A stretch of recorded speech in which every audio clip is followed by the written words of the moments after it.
Eugenia, tell me a little bit about yourself. Where are you right now in the world? So right now I'm in Madrid, Spain, calling from my house, and I work here as a physician resident in a hospital. Very good. You work in a hospital. You take care of people. That's very good. I like that. Mm-hmm. You mentioned that you have American relatives. Is that true? Yeah, my fiancé, he's American.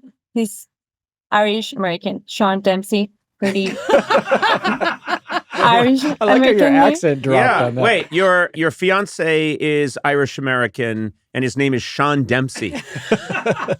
Here in Spain, people call him Chong, Chang, Sin if they see it written, because people cannot really pronounce his name. Well, I'm sure anything's okay with Sean. You know? Yeah, he goes by Juan sometimes when he gets tired. Yeah, guess what? Really saying his name right. The Irish, we just don't care. As long as we're welcomed in and someone has something to drink and something to eat, we're fine. You know, Yeah. Call me whatever And you that's want. how it is here. How did you meet this guy? We met in 2016. He went to study abroad. He came actually to my hometown, Seville, it's in southern Spain. A lot of Americans go to study there abroad, actually. And we fell kind of in love, but didn't make any sense. I was 19 and I was studying medicine. After a year, we met again.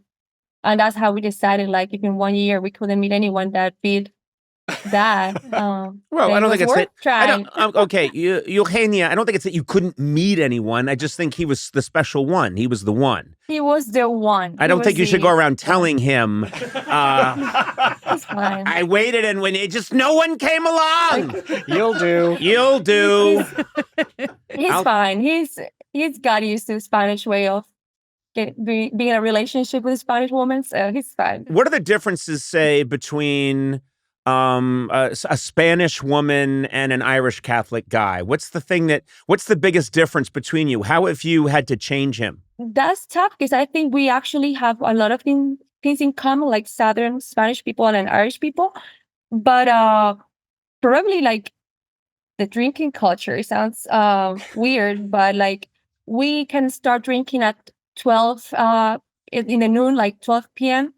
and then end drinking at 4 a.m. after being the whole day with our friends, eating and everything. But he and you guys like struggle with that type of culture when you just get smashed hold on a in second. 30 minutes. And yeah. You guys, well, wait a minute. Hold on a second. Let's clean up a few things here, Eugenia. If that's even your real name. You're saying that you guys can start drinking at noon and you can go to 4 a.m. and it's no problem, right? That you can tolerate it, you're fine, you pace yourselves. And are you saying that what does he and his family do that's different? Start earlier, way earlier, like breakfast early, and finish before lunch. Like, and maybe okay. Sean may have a problem. Yeah, this might not be an Irish thing. I don't think it's that. I mean, so he's starting at breakfast, and then at noon he sort of passes out. He's been 4 years in Spain. He's got a rehab since. What? Oh, shit. He's been 4 years in Spain, so already living here with me. So he came along with the culture here, and now he's totally fine. Oh, okay. Okay. We thought you meant. Yeah. We thought you meant he went to rehab, and suddenly for we 4 weren't years. laughing. And it wasn't a joke. But now that we've learned he hasn't gone to rehab, we think it's really funny again. Yeah, Language barrier. And now it's fantastic. Now it's fun when you can laugh about it. Drinking aside, what are other things that maybe were different about the two of you? I think the biggest main thing at the beginning of our relationship was PDA. We don't have that in Spain or Europe. What do you mean? Oh. You don't have public display of affection. You don't show affection publicly, or you do? We do, and we don't care about what other people think. So it was very violent for him at the beginning. He was raised part of his life in the Midwest. Oh, boy. So, Yeah. But then he taught me about that, and I learned to respect it because it's a cultural difference. At the beginning, I thought he didn't like me because he was like kind of running no, away. let me explain something to you, Eugenia. I think it is a very Irish thing, which is we are kind of uptight, and we don't show a lot of public displays of affection. Whereas, of course, I know it's but when I think about Spain, I think of people being very open with their with their emotions.